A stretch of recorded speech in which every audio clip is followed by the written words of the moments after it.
Pues yo creo que cada uno tiene su filosofía y su manera de ver lo que es el fútbol, ¿no? Por ejemplo, el fútbol para mí es mi vida, porque el fútbol me ha dado todo. Y me encantaría que hubiese una investigación profunda de quién fue esa persona, porque esa persona no hay que hacerle una estatua, no hay que hacerle un monumento, sino debe de quedar ahí en la historia como uno de los grandes genios que ha habido en el mundo. Porque así, quien inventó la penicilina, quien inventó el teléfono, quien inventó la televisión, la gravedad, esos grandes genios de la humanidad, el que inventó el fútbol, hay que adorarle como si fuera un dios.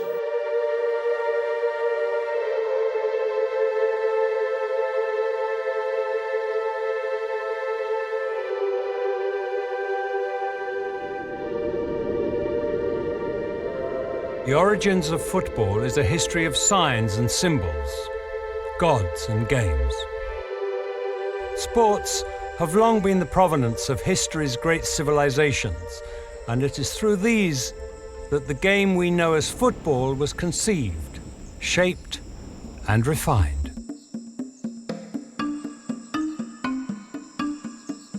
"3,400 years ago, in the country we now know as Mexico, Mesoamericans played the first team sport using a ball made of rubber.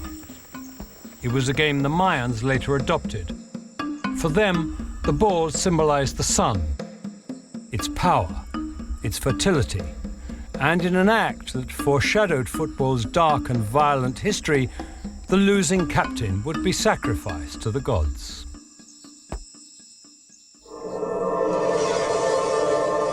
The Chinese proved more forgiving. Tzu Chu, a popular sport of the Han dynasty, celebrated life, not death. Around 136 BC, Li Yu, a local poet, said of it, "The ball is round, the playing field square, just like the sky and the earth. The ball flies over us like the sun, while the two teams face each other." The game spread to Japan and was renamed Kamari.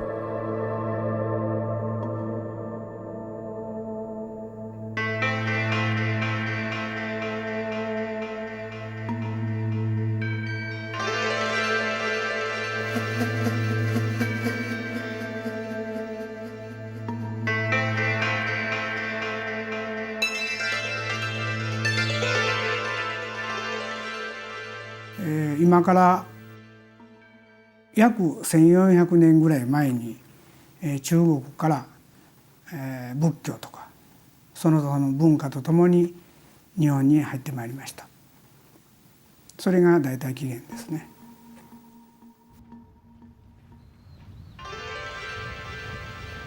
Highly ritualized, Kamari was more ceremonial than the informal game that later developed. 蹴鞠は、蹴鞠のその晴れ会をする前に必ずこの鞠を神前に備えます。そして、蹴鞠を下げてきて枝鞠の儀、時鞠の儀というものをいたしますが、その時には枝役がやはり、五穀豊穣、世界平和と、そういうことを記念して、それから鞠を蹴ります。蹴鞠は、だいたい6名ないし8名で蹴ります。そして、蹴鞠の最大の特徴は勝負がありません。勝ち負けがありません。その8人が仲良く楽しく蹴り合うと、そういう楽しく和気あいあいと蹴るというのが蹴鞠の精神になっています。While the Japanese invested Kamari with a calming sense of the spiritual, the Romans saw their games as limited warfare. A struggle, often to the death.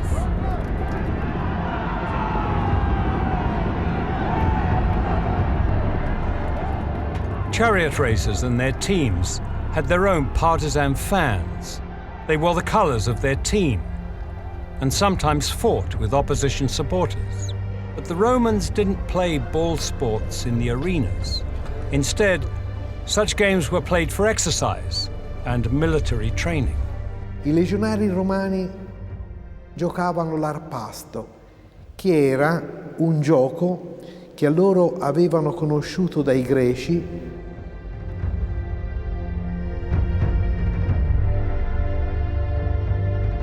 I romani se ne appropriarono perché era un gioco che si contendeva la palla, si rubava. E si dividevano in 4 linee: gli astati, i veliti, i principi e i triari. Quindi 4 linee che sarebbero poi gli attaccanti, i mediani, i difensori e i portieri.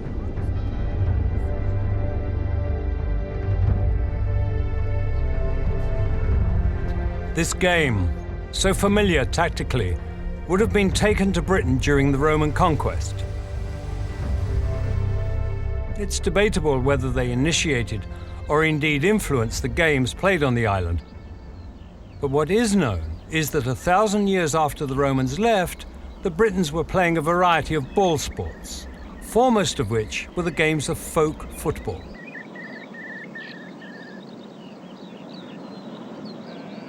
Usually played on the Shrovetide holiday or at Christmas and New Year, such games were steeped in pagan ritual. Their true origins veiled by one of the oldest, grisliest, yet best known football myths, that the first balls were human heads.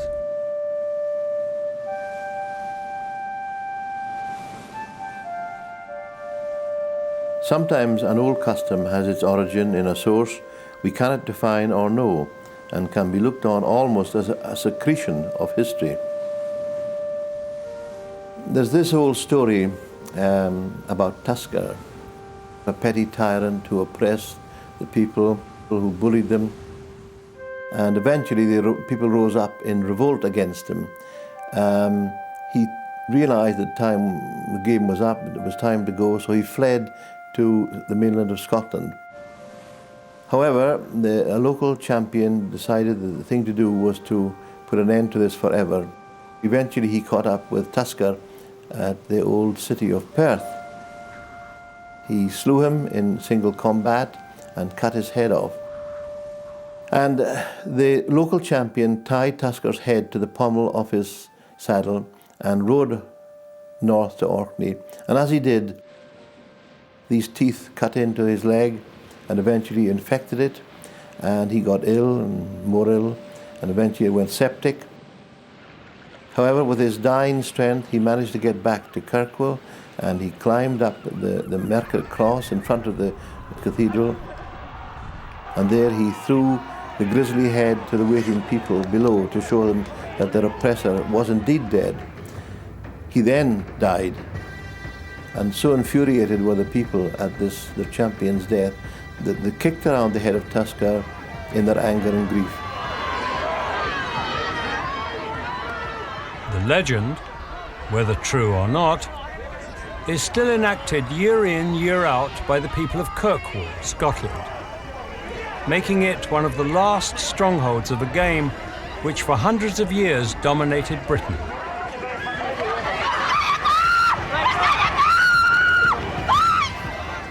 The game itself is remarkably similar to other long-abandoned folk matches played on the island. The pitch is the entire town. The players number in their hundreds. The goals are local landmarks a mile apart. One goal was generally all it took to win the game, although that could take a whole day. In Kirkwall, 2 sides compete, the up the gates and the down the gates. Their struggle for the ball, or bar, is deeply symbolic. The tradition was for a long time that if the down the gates managed to get the bar, which was the fertilizing influence of the sun, it was the sun and its fertilizing influence, and they threw it into the waters of the harbour, then that would bring good fishing. And if the Applegates got the bar to their goal, and they were mostly farmers, that would bring good crops, particularly good potatoes. And there was a small town in Norway that until recently phoned every New Year's Day to see which way the bar had gone, so they could assess whether or not there was going to be good fishing in the months ahead.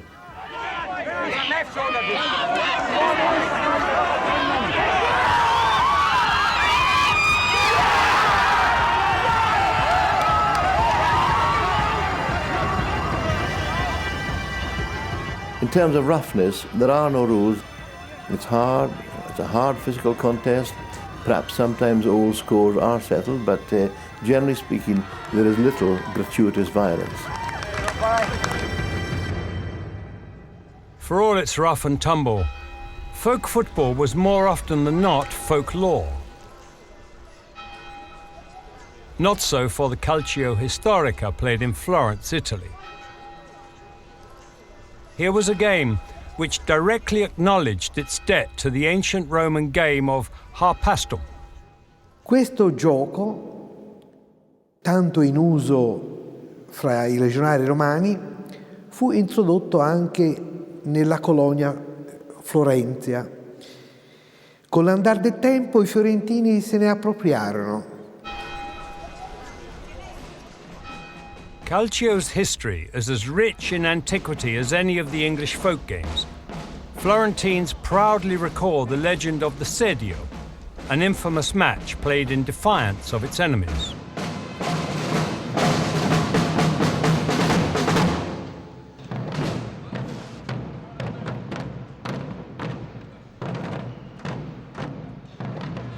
Nel 1530 i fiorentini erano assediati dalle truppe imperiali di Carlo V e per non interrompere l'usanza di carnevale, di giocare per carnevale, il 17 febbraio giocarono una partita a scherno degli assedianti che ormai credevano Firenze soccombente.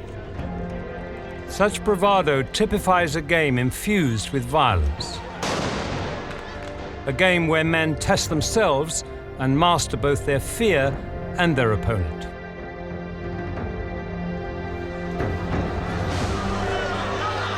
In the sedio of 1530, one player became the embodiment of these virtues, Dante da Castiglione. Una regola fondamentale era quella che la palla doveva essere sempre in movimento. Il morticino degli Antinori non mollava il pallone, lo teneva con sé. E per il forte Dante da Castiglione prese calciante e pallone, che non era fermo perché era in movimento in quanto lo teneva in braccio, e portò fino alla rete avversaria e scagliò dentro calciante e pallone, marcando la caccia. Calcio was a game adored by all Florentines, yet it was also riven with distinctions of class and social standing. Mentre i nobili lo giocavano nelle maggiori piazze, con intensa partecipazione di pubblico, viceversa il popolo si intratteneva a questo ludo proprio in considerazione che era il loro gioco e veniva praticato da tutte le parti, tant'è che girando per le strade di Firenze si può ancora vedere su palazzi o vicino alle chiese delle targhe di marmo o di pietra dove i signori 8 di guardia e balia proibivano di giocare appunto vicino alle chiese oppure per le strade a questo gioco spontaneo che tutti i fiorentini giocavano.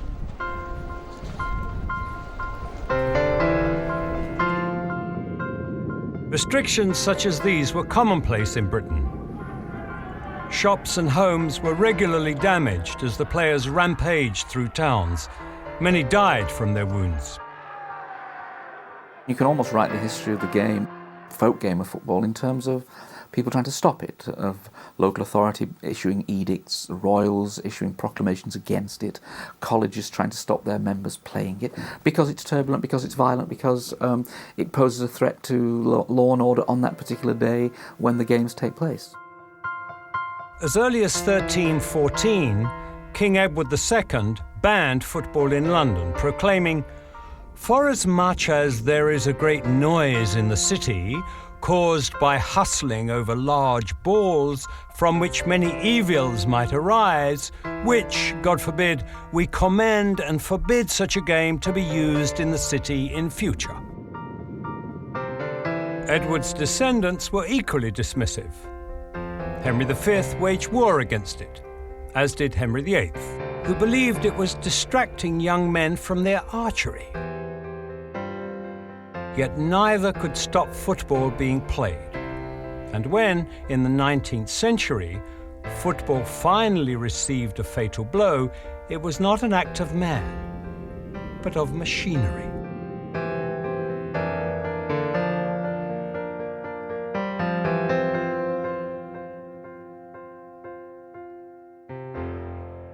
The threat that folk football posed to the rise of an urban society in the early 19th century was serious in a way. You can't have the old games that have been played in a kind of pre-industrial environment played in the great expanding urban industrial centres. Local towns and cities pass acts and pieces of legislation to curb the old traditional games from being played in their own towns and on their streets. This is a world where football has to find a new location to be played. The old folk game is dead. The game was rescued from oblivion by the public schools of England, who were in turn endeavouring to save themselves. In the 1850s, most were struggling with falling admissions and violent pupils. Students rioted, burnt down classrooms, and attacked locals. The teachers, many of them vicars, were horrified. Given the mentalities of pupils at the time, and given their lack of personal self-control, that frame of mind had to be changed. And so emerged as a form of social control the process of turning hooligans into heroes. And the essence of reform was the playing field. And the rationale behind this was very simple. If you beat hell out of each other on the games field, you weren't quite so predisposed to beating hell out of the villagers or the local inhabitants. Religion became the backbone of this sporting revolution.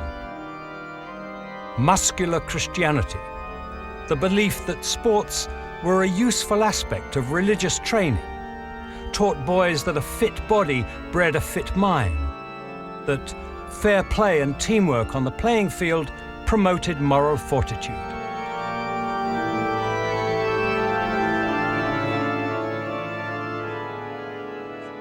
Each school evolved its own version of football.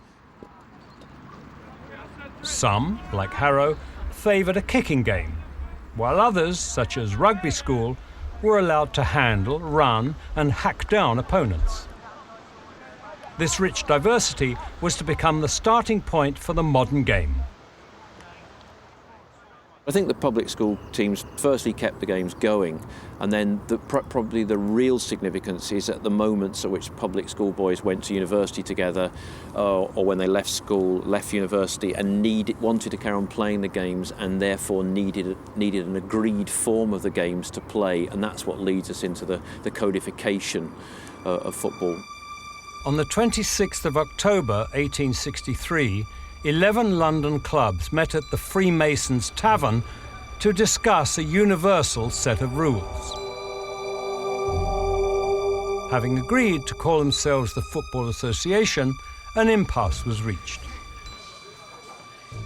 The supporters of the Rugby Code opposed any law which might prevent handling or hacking, a bone of contention for those who wanted to see a kicking game. The deadlock was broken on the 8th of December, when hacking and handling were banned. It was a decision which left football with two codes: association football and rugby. Yet even after the Football Association was formed, the rules of the game were flexible. Many people misunderstand the development of the game. They think that in 1863, the Football Association was founded, a set of rules was created, and that was it. That wasn't it. If you asked a player in the 1860s or 1870s, are you a football or a rugby player, they probably would have said, I'm sorry, I don't understand, what are you talking about?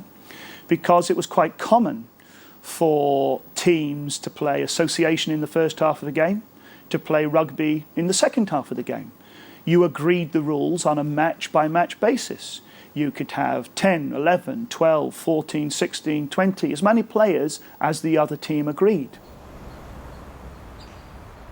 Such confusion was never more pronounced than when teams from England met teams from Scotland. Queen's Park, the Scots' greatest side, had pioneered a game which involved passing the ball between players, a style the English chose to dismiss. The English tended to, it was more, you could see more vestigial traces of rugby, I think, in the way that English players played. The English players, when they played Queen's Park, were very keen that hacking should be kept. Deliberate kicking of the shins. There is a letter from Lord Kinnaird to Queen's Park arranging a friendly and saying, let's have hacking, it's such fun, which depended on what end of the hack you were at, I think. For the public school boys, football was a pastime, not a sport. As a consequence, the game lacked continuity, passion, drama. Football needed a visionary, someone who could take its essence and mould it into something irresistible. Charles Alcock is one of the most influential men in the start of football, was a boy at Harrow. Indeed, he was a boy at Drury's house, one of the houses playing here today. And when he left Harrow, he was instrumental in organising the Football Association. And he actually invented and started the FA Cup, which is based on the inter-house Harrow football. First played in 1871, the FA Cup is the world's oldest football tournament. The importance of the FA Cup is pretty clear. What it does is establish the really key element of competition and knockout nature of that competition as a way forward for football. And indeed, what happens in the World Cup now, what happens in the European League now, what happens in any number of worldwide and regional competitions. It's the knockout competitions that really catch the eye and draw the crowds. The success of the FA Cup persuaded Charles Alcock to arrange the first ever international match. On St Andrew's Day 1872, 4,000 people gathered to watch the home side, Scotland, take on England. With no previous example to draw on, the match proved somewhat makeshift. How did you know how to dress up for a game? It was the first international game. So the English players, they had white shirts with the 3 rampant lions on, but that was it. They played in the colours of the schools that they had played for. So we have knowledge that some players were Old Etonians, some players were Old Harrovians, and they were playing in red or red and white, because of course in those days it hadn't occurred to people that if you all wore the same strip, it made identification on the field easier. Although I will say that even at that game, the English wore caps, the Scots wore cowls, the sort of hood you would get on an anorak, because it hadn't occurred to either team that heading the ball was a useful thing to do in football.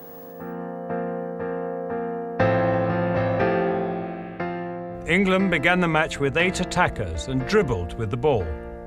Scotland fielded 6 forwards and passed the ball between themselves. A revolutionary tactic which would have a profound impact on world football. It's not important because it was the first game, because that's a statistical freak. It's important because you had 2 cultures clashing in the one game, and the dominant culture, the successful culture, the Scottish passing and running culture being taken back through those English players. And that is why that game is the most important game ever played in the history of world football. Almost all of the first international players were public schoolboys, a reflection of the total dominance wielded by the upper classes over football. For soccer to emerge as the world game, it would first have to become the people's game. Apostles were needed, energetic men who could spread the game to the working classes. The church was important in sending out its young missionaries, its curates, its vicars, its Sunday school teachers, to persuade large numbers of working people to follow, working men, to follow the game which they themselves enjoyed. That cult of muscular Christians, of young men who were steeped in Christian faith but believed that physical activity, best expressed through team sports, was the way young men ought to play and express themselves. And what better, what cheaper, what easier way of developing a sport than football, the easiest game in the world to play. Football spread throughout the country, although it was in the industrial north, a working-class stronghold, that the game really took off. I think industrialisation is absolutely vital. It's very hard to imagine a mass sporting culture developing in a non-industrial culture at that time. Above all, it's an industrial culture which provides the regularity of wages and the structure of the week, the working week, with clear breaks for leisure time, which allows the game to emerge. There's no coincidence that in counties like Lancashire that you can begin to see the working class popular teams emerge almost at the moment at which the Saturday half holiday is granted. The half-day Saturday liberated thousands of men from the drudgery of work and created an environment in which football could rapidly expand. As a byproduct of the Industrial Revolution, its significance to football was only marginally more important than the coming of the railways. The railways are hugely important. You could not have national league structures without railways. The notion of football teams travelling the length and breadth of the country, to a lesser extent supporters travelling the length and breadth of the country, is just impossible without the railways. Throughout the latter half of the 19th century, football was parasitic, feeding off the growth in industry and technology. As a result, new clubs sprang up throughout England, absorbing players and administrators. The teams that emerge in the 1880s and 1890s, and many of them household names today, emerge from a number of institutions that already exist. It's men meeting in a pub and deciding they'd like to form a football club, football team. It's men in the place of work, Arsenal, the Woolwich Arsenal, deciding that they'd like to play. It's men in, let's say, a railway company, Manchester United, North Manchester Railway. It's groups of working men in the institutions they belong to, the church, the Sunday school, the trade union, the place of work, the pub. All the institutions that are basic to working class life spawn the new football clubs. That's how the clubs, so many of which we know today, in professional form, that's where they emerge from. At first, most clubs were nomadic. Settled one day, uprooted the next. But when more and more fans began arriving at matches, clubs such as Aston Villa were forced to find a permanent home. Well, Villa, they rent a pitch from a butcher for £5 per annum, and the butcher soon realises that he's got something on his hands because he raises the rent to £8 per annum the following year. But effectively, what renting a piece of land enables them to do is quite literally put up fences and charge people to come in. And once you can charge people a penny here, threepence here, it means that you've got security. It means that you can issue posters and say, we are going to be playing on that particular day against that particular team. Like Villa, clubs from the North and Midlands were growing stronger and began to mount a serious challenge for the FA Cup. Since 1871, it had remained the exclusive property of England's southern amateur sides. But in 1883, all that changed. If any one incident sort of summarises and captures the moment of transfer of footballing power, the locus of footballing interests, it's the cup final where the team from Blackburn beats the Old Etonians. For 10 years, the public school teams had won the FA Cup, and eventually, in the early 80s, along comes a team from Blackburn that consists of working men and skilled working men, and who beat the Old Etonians, wresting the cup from its founders, the old public school boys, and taking it back up north.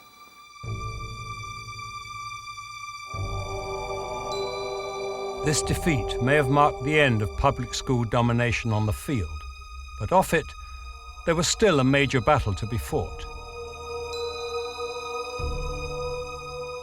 The Football Association was run by an upper-class elite whose amateur traditions were squarely at odds with the professional game that was slowly creeping in. I think as soon as cup competitions began to develop in the 1870s, and as soon as crowds began to grow in numbers in the 1870s, it became inevitable that clubs wanted to become the top clubs and began to pay players.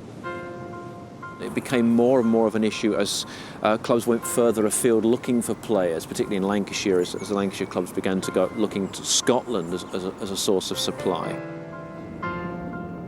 Preston North End were just one of the many clubs prepared to ignore the Football Association's strict amateur rules. The Scottish influence at Preston was extremely strong, and throughout the club's history, really, this has been a Scottish club playing in the English League. By 1886, an average Preston side would have up to 8 or 9 Scotsmen playing in it. All sorts of means were used to disguise the fact that these are technically illegal professional footballers. One of Preston's main tools was to give people public houses. And when one of the signings from Bolton, having been given a public house, then married a local woman, Bolton supporters pointed out that Preston not only give a pub to people to play for them, but give them a wife as well. Seduced by letters begging their services, a steady flow of players was swept down the coastline and deposited on English shores. Kilmarnock had a player called Bummer Campbell, who was a very good player, and word got out in Kilmarnock that an agent was arriving from Nottingham Forest to try and sign Bummer. And the deputation went down to the station, met the agent, rearranged him a bit and put him in the next train south. But very often, of course, the raids were successful and people went down south to play. And they were advertised for in sports papers. And they were almost invariably referred to as the Scotch professors. The Football Association failed to stem the growing tide in professionalism, and in 1885 sanctioned it. This was to prove a vital turning point in football's evolution.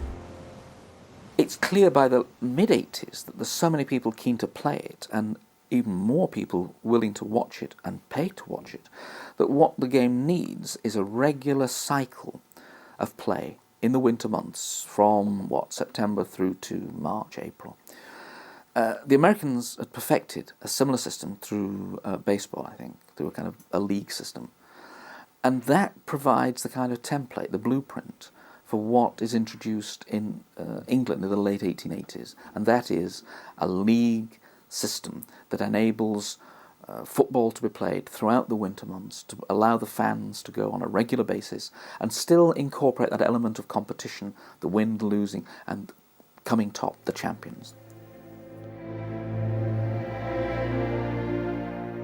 William McGregor, an Aston Villa committee member, initiated a meeting to discuss such a league in September 1888.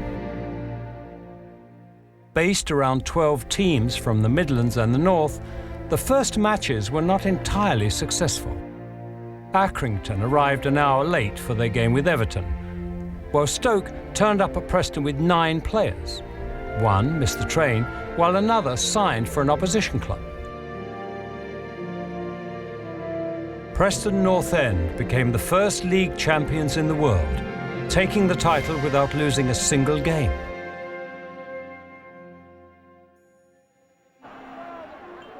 The league boosted football's appeal immeasurably, so much so that for many, it became the focal point of their existence. And in the following years, stadiums rose up like spires to become the ever-present, tangible reminder of a shared yet tribal passion. In many ways, your attachment to the ground is far stronger than your attachment to the team and the players, because the players come and go. We know they're mercenaries, whatever people would say. We know that they're playing because they have to earn a wage, and if someone offers them a better wage, they'll go up the road and they'll go somewhere else. But the fans stay there, they stay with the team, and the ground is the constant. It's the church, it's the spiritual home, that rectangle of turf to which we all pay homage on a regular basis.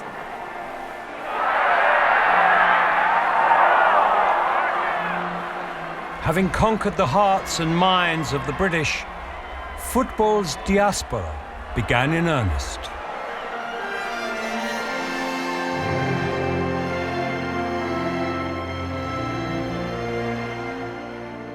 Football grows phenomenally, not just in Britain before 1914, but it mushrooms throughout Western Europe and in South America and other places too.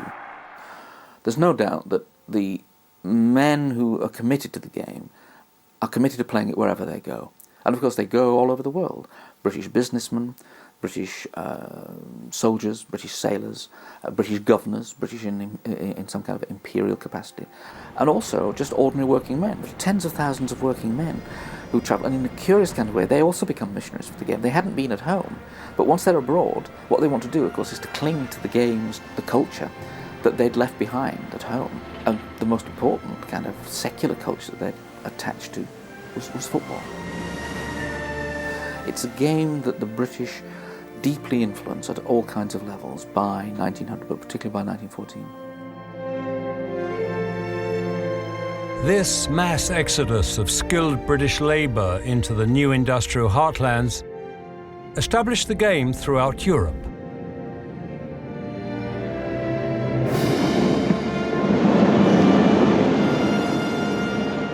Most countries absorbed football willingly, gratefully. Yet in Germany, a nation with global ambitions of its own, the game was regarded with suspicion. In den Anfangszeiten des Fußballs war die ganz überwiegende Meinung über Fußball in Deutschland eine negative. Fußball galt als ein englischer Import. Und England war auch unter politischen Gesichtspunkten ein Gegner Deutschlands. Und man mochte diesen Fußball einfach nicht. Fußball galt auch als unsittlich, weil Leute diesen Sport in kurzen Hosen betrieben und also Körper zeigten, wenn es auch nur Beine waren. Und alles das waren Sachen, die gefielen den Durchschnittsdeutschen einfach nicht. Und hinzu kam, dass der betriebene Sport in Deutschland eben ein ganz anderer war. Das war nämlich Turnen. Und Turnen war eben auch was sehr Nationales. In the years preceding the First World War, the gymnastic tradition became more than just a drive towards physical perfection. It became part of the Kaiser's nationalist philosophy. After the war, the Kaiser was replaced by a democratic government, and football, not gymnastics, emerged triumphant. Richtig populär wird Fußball, denke ich, erst in der Weimarer Republik, weil da auch die Voraussetzungen andere sind. Also im Kaiserreich war es so, dass die Arbeiter, also Industriearbeiter vor allen Dingen, keine Zeit hatten, Fußball zu spielen. Es wurde sozusagen rund um die Uhr gearbeitet. Und diese Voraussetzung ändert sich in der Weimarer Republik fundamental, weil es mit den ersten Entscheidungen der neuen demokratischen Regierung gehörte, den 8-Stunden-Tag einzuführen, sodass die Freizeit eben einen größeren Bestandteil des Lebens auch der Arbeiter einnahm.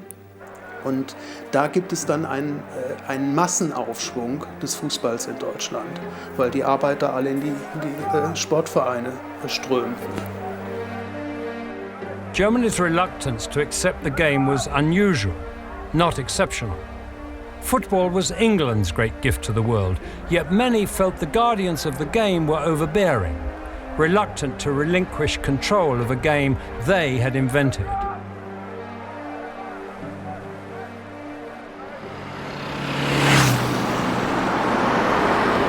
In Latin America, this struggle became the starting point for a unique football culture. At first, the game was played almost exclusively in the elite gentlemen's clubs. But all that changed when, track by track, sleeper by sleeper, the railways emerged.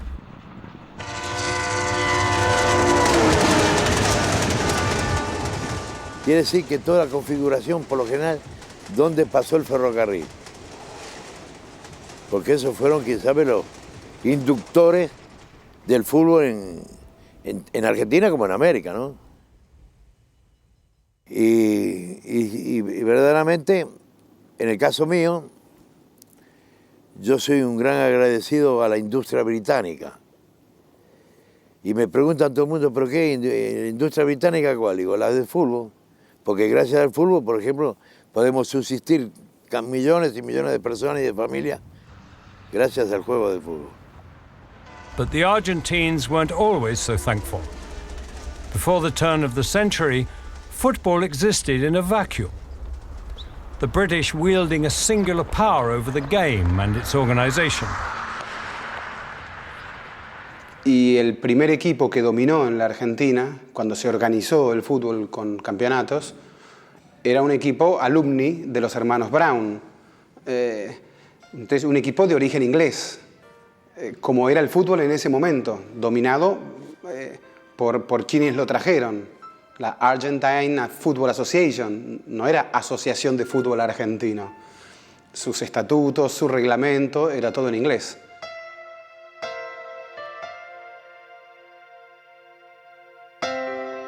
Having dominated the game for over 30 years, the English were toppled in 1913. Entonces, cuando Racing Club quiebra la hegemonía de alumni y se consagra el primer campeón criollo, es como que se interpreta que hay una segunda fundación del fútbol y la fundación criolla. Es como que a partir de allí el fútbol pasó a ser argentino, pasó a ser algo nuestro.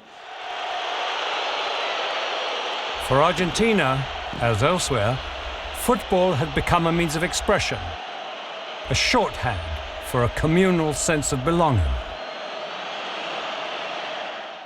Empezó siendo una especie de nave espacial, una cosa marciana, venida de afuera. Se decía, son cosas de locos que hacen los ingleses, pero en estos países, bueno, pues el fútbol se incorporó a la vida nacional y cada país le imprimió su sello, que después se desarrolló de diferentes maneras. Dime cómo juegas y te diré quién eres. El fútbol es una señal de identidad, como todo producto de cultura. El fútbol también es cultura, les guste o no les guste a los enemigos del fútbol.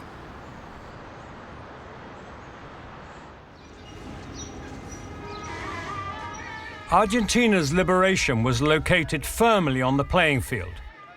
But in India, a country under British colonial rule, football would become deeply political, a stepping stone toward true freedom, real independence.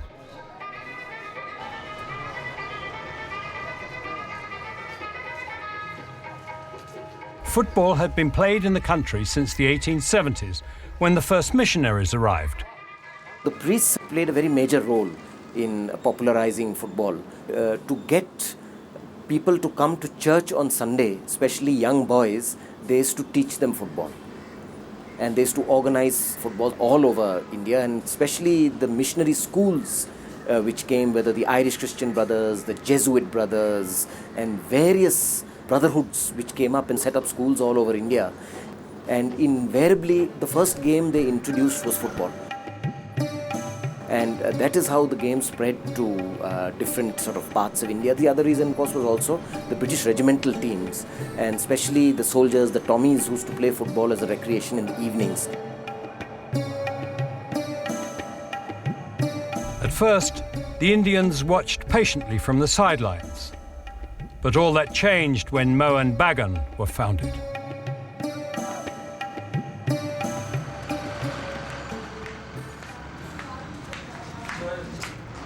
Our first famous club was Mohun Bagan, which started in 1888, 1889. Now, they have a very peculiar history. They set it up in order to, it was something like the idea of muscular Christianity, which was popular in the 19th century in England and Europe, to, train people to become physically fit and become good people. So Mohun Bagan had the very same ideals in order to make Bengali youth athletic and fit and muscular and, give them some discipline on the field. So they set up a sports field. The Durand Cup, the second oldest cup tournament in the world, began in Calcutta in 1888. At first, British administrators banned Indian sides from the tournament, but then, as colonial attitudes relaxed, it became integrated.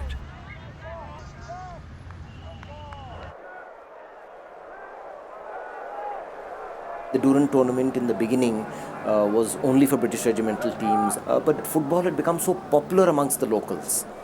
And having separate leagues could have led to more alienation, sort of, a type of apartheid type of situation. So this was a much more harmonious arrangement, getting the Indian clubs to play along with the British clubs.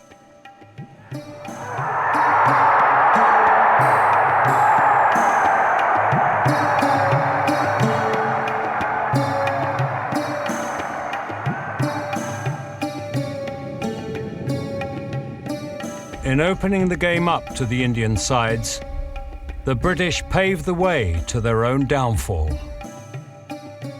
1911 is the first historic landmark in Indian football. Mohun Bagan, 11 Bengalis, 11 barefooted players, all from Calcutta, became the first Indian team to win a major domestic tournament playing against British teams. They won the IFA Shield in Calcutta, beating this East Yorkshire regiment 2-1. There were about 100,000 people. Most of them couldn't see the match because there was no proper stadium. They just stood in rows, thousands and thousands standing at the back. And very ingenious methods were used to convey the score. Small chits of paper were tied on the feet of pigeons and they were flown to the back. And people would, after every 5 minutes, read the score that, it's still 1-1, it's 1-0. And, the moves were written in shorthand so that people could know. And it was seen as a very symbolic win because it was the sort of first sign of independence. There had been the partition of Bengal some years earlier, so Bengal was very turbulent. And Mohun Bagan beating a British team was seen as a sign that India can do it. That if we can beat the British on the football field, it's also time to lower the Union Jack. And in fact, when the players left the field, the Mohun Bagan flag was fluttering. All over India, people felt this was our game, that we could play the world in this game. The inferiority complex that was there, that we couldn't play against what was felt was a superior race in physical prowess after having lost so many battles and all that vanished. Football had at last become truly democratic. A game so simple, so universally accepted, that there were few places it had not conquered.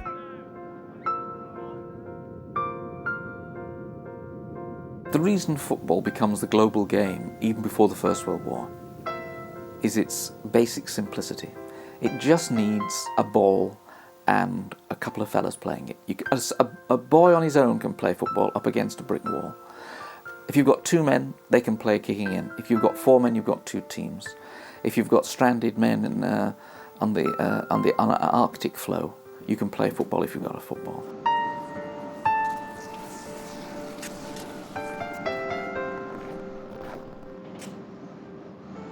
Occasionally we had a football match to keep us fit.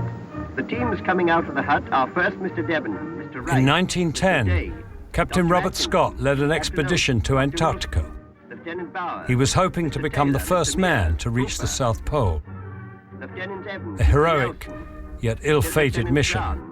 He took with him sledges, ponies, dogs, and a ball. And lastly, Captain Scott with the ball, who kicks off. Dr. Wilson and Lieutenant Bowers playing full-back. This game was played on the frozen sea, thousands of miles nearer the South Pole than any other football game ever contested. The hard frozen snow on the ice gives a firm footing. The long shadows show how low the sun was at the time. It was midday, but the sun was only just above the horizon.